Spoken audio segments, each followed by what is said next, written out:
Fill the boiler in the water tank with water. It's necessary. It's a 1913 Stanley Touring, and we're going to begin the process. A skilled steam car pilot it'll take anywhere from 30 minutes to 45, depending on the luck of the day. And Joel is right there, and so we've already filled up the water tank and the boiler, a key and central part of a Stanley. It's a closed system, a pressure system, where you manage water, steam, and fuel. The main fuel is gas. The pilot is Coleman. And so they're checking their water levels, making sure that they've got all the water they need. You don't want to run out of water in a Stanley in the same way you don't want to run out of oil in a gas car, because to scorch a boiler creates a tremendous amount of work in the repair process. So we're adding pressure right now onto the fuel system. It's all about getting things under pressure, getting things heated up. And Joel is being taught a bit about this process under Don's tutelage. And he's got a torch in his hand, getting ready to start the process. Right, Tom? We've got to start the fire. And what you see right here is a boiler. Covered in insulation. Underneath it is a burner. In front of it is the area. This is a burner down here. We're going to start a fire, and we're going to start heating up water.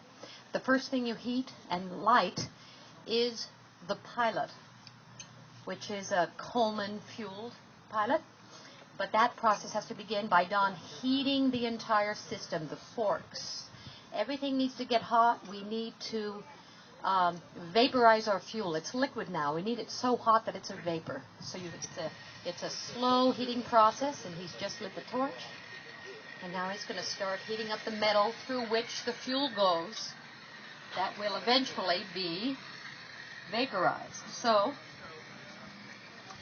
they're taking a look at the area where you light the pilot while they get ready to heat up the tubes that shoot the flame into the venturi tubes and into the pilot and the burner. You have to be patient with this process. As I say, you don't get anywhere fast, and if you speed up the process, a half an hour firing can quickly become an hour. So they're heating up those forks, so that when they introduce the fuel, it will help the heating process.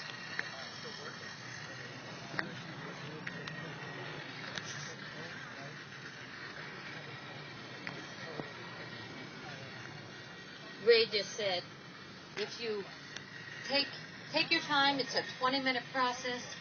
If you rush yourself, it's an hour and a half. It's all about patience, right, Ray?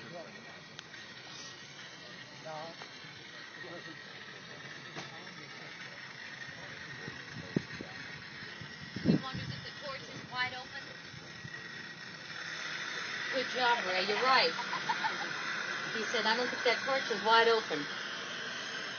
But you couldn't hear.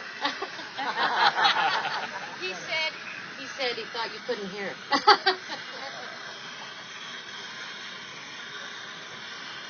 So it's all about heating things up right now. You don't want to overheat certain pipes, but you do want to heat correctly the right pipe. Red hot is a good thing on some of those bolts and pipes, but not all of them.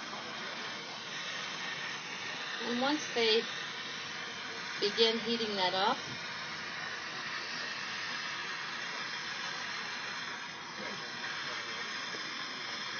and get it to a point that feels ready to introduce, they'll light that pilot.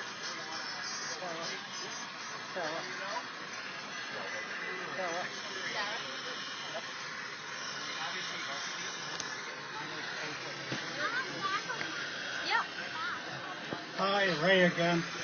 The gentleman helping Don heat the forks is a guest here from Florida.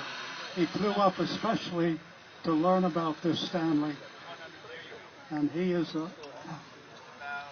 He's expressed an interest in it. It is for sale. So he's learning. He's learning. Okay, so. Okay. We fired up the car yesterday and drove around much of the afternoon, and it went beautifully. And they did this process yesterday. I can hear that they have just lit the pilot. There's a slight hiss. A very important aspect of running a Stanley is listening. Smelling and listening. You need to hear, and I can hear that the pilot is lit.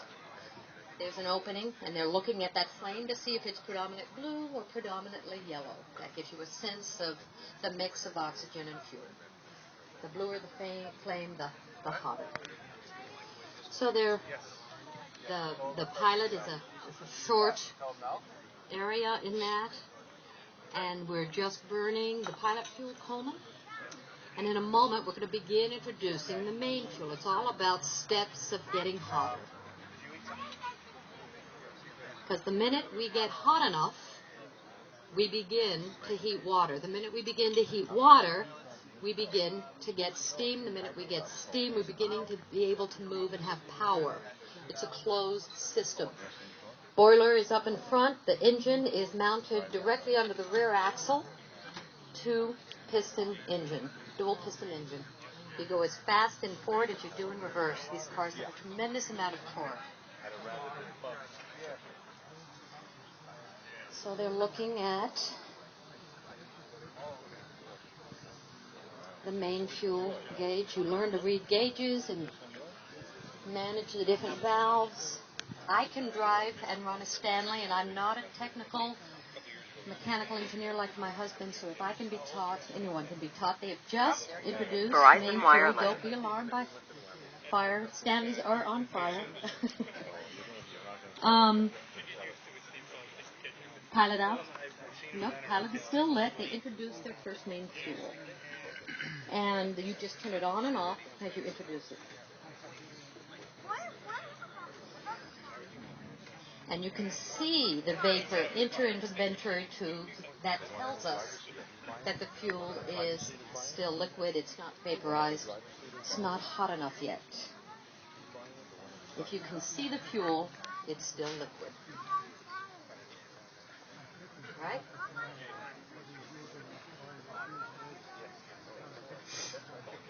There's some dripping, so we know we're still chilly on that main fuel.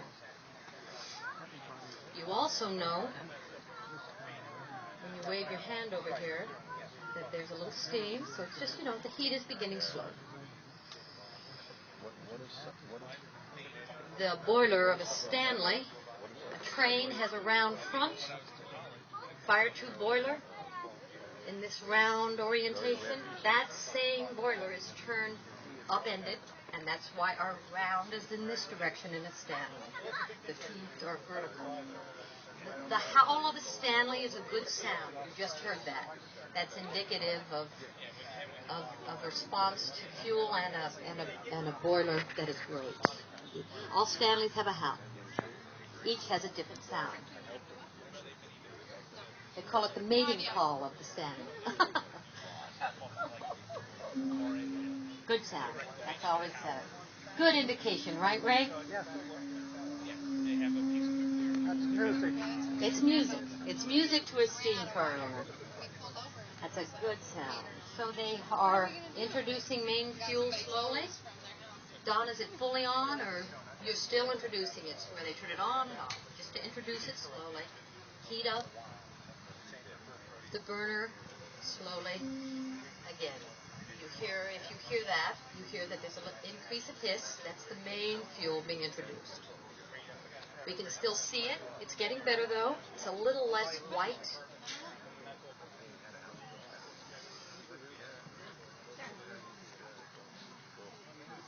How far can you go on a full tank of water? Depends on the size of that tank of water, Ray. About a mile to the gallon. And how many gallons of water do you have in this one? 30. So the key aspect in our 13 Stanley, which is a roadster, we stop every 25 miles. We don't want to push that issue.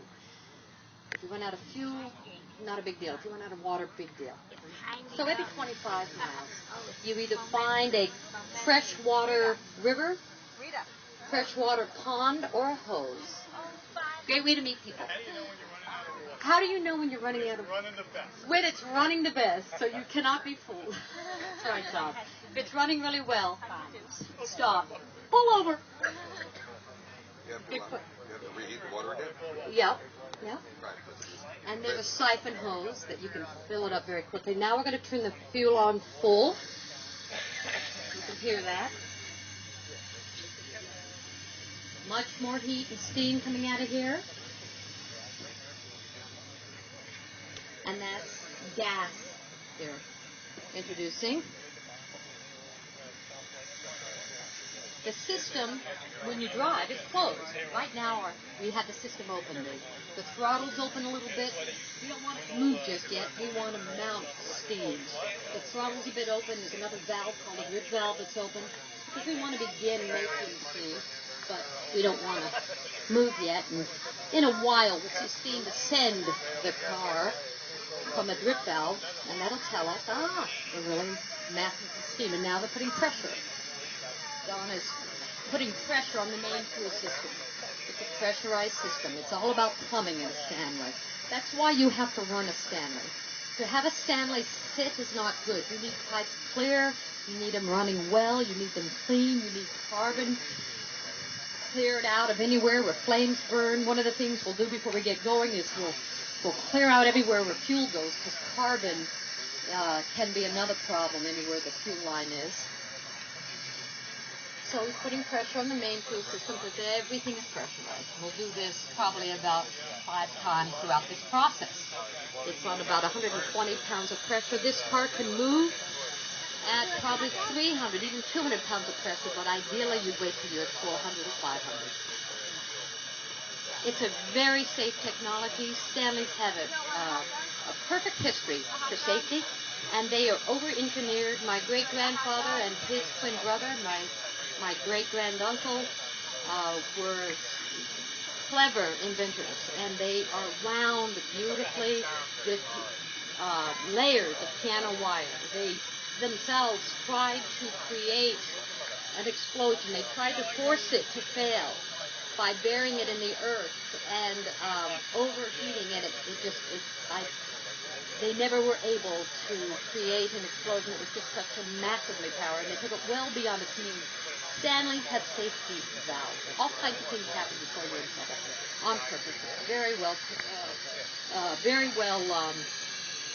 created. You're beginning to see steam. There you go. Here we go. Time for tea. If you look under, you can see we're making steam. They've closed the hood. No need to really check that out anymore. Stanleys drip. They drip water. They drip fuel.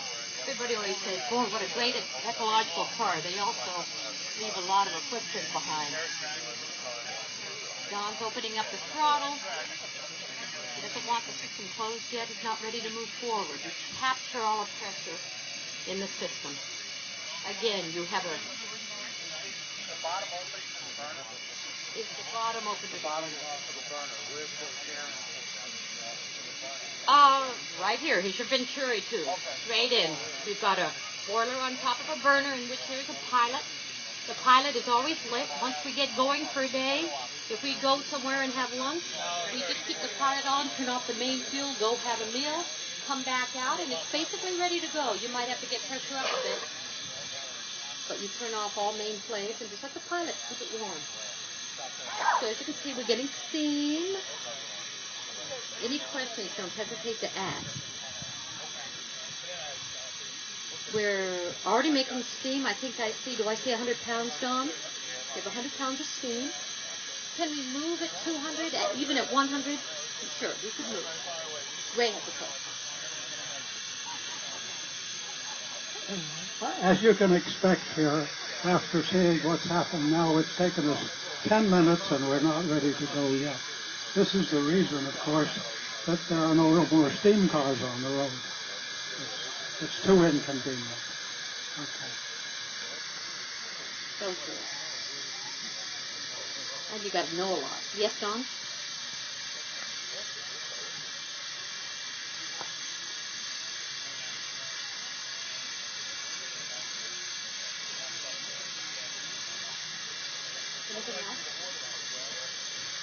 So I can see the process is going well. We're already from 100, we're nearly to 200. Just shy of 200 pounds. He's come together quickly. The exhaust is in the back. Right here. Drippy, greasy, cylinder oils. The fuel. Yes. For the, all of that is going out through this way. Correct. And there's oil.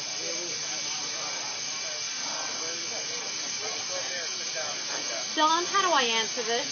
The question is, where does the...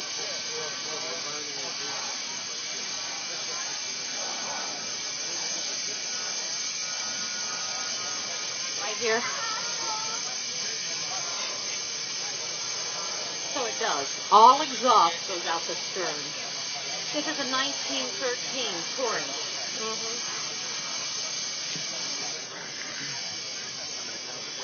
You can see they originally would have had kerosene side lamps. The front lamps would have been halogen. I said halogen, I mean... What do I mean? Don? Acetylene. See, originally would have been acetylene. Excuse me, I said halogen. It would have been originally an acetylene light, which is a surprisingly bright light. Here's the pilot fuel right here. A toolbox is always mounted on the car. What else can I tell you? Beautiful wheels. All parts of a Stanley can be bought today, either by individuals who make them.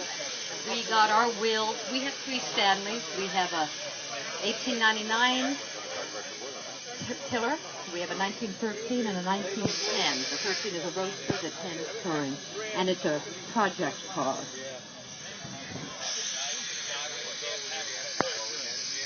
Don is getting the carbon out of the fuel jet. He wants to give a clear path for the fuel into the burner.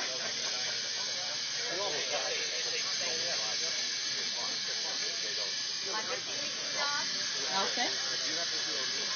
And firing up a Stanley always brings a lot of attention, as well as any time you go to a show, because it's an unexpected sight. But another thing that's very interesting about a Stanley is what you do at the end of the day.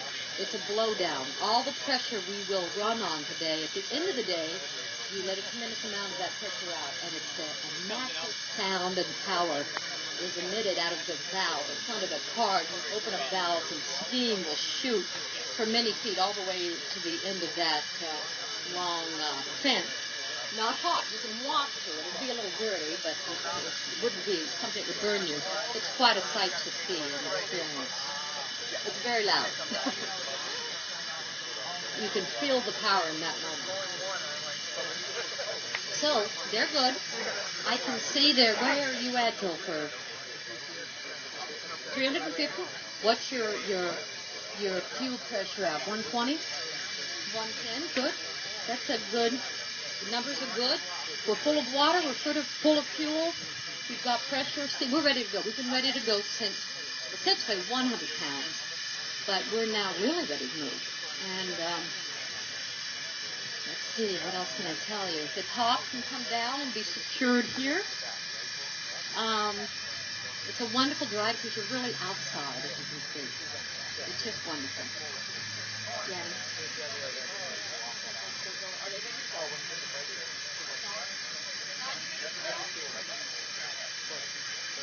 Don, is it ready for movement? Okay, I need to select 2 people that are going to go for a ride. This gentleman right here, and you, sir, Mickey. Yeah, hop in the back. You'll be the first contestant. Okay, I need a regular vehicle moved. It is a Toyota, license plate FFG 3994. You're parked in an area where cars have to get through. Okay, I'll permit you. Yeah, you can park in this forward section here. Thank you. Right. And then I also need 2 other vehicles that are parked in the back corner on the other side of the long house here. And that is a green Chevy van, license plate CHL 9519, and a 2004 Ford Explorer Gold, license plate DBC 5399. If you could move your cars, if there's no other room back there, move them to the forward part of the field. What we're going to do is be giving car rides, and we're going to be going around the long barn and through. So we need a lane to go. You may not be able. There's room for one more, and that's room for the first assistant. Is it? Okay, terrific. I'm going to go for a car ride. So what am I'm going to have to look at the book. Whatever you do, it has to be music. Right. The other thing is to breathe. As Annie has mentioned before, I have quite a few assistants. All of them are equal, except Annie. She's a little more than equal. So, yeah. Okay. Well, Don and Sarah are longtime friends, and they are capable. They have two Stanleys, so I'm comfortable with them managing. Okay.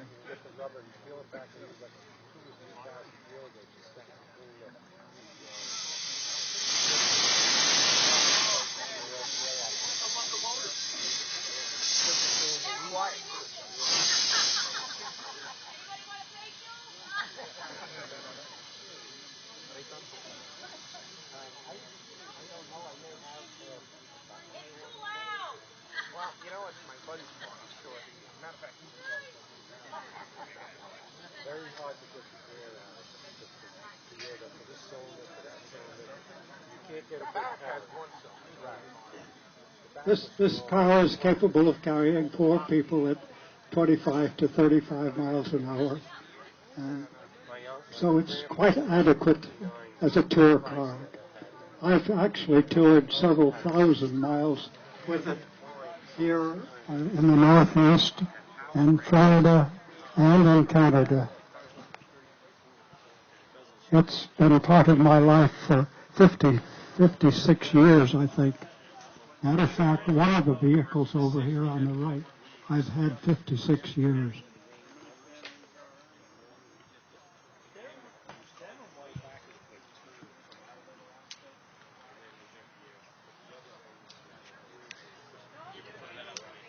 Which car have you had 56 years, Ray?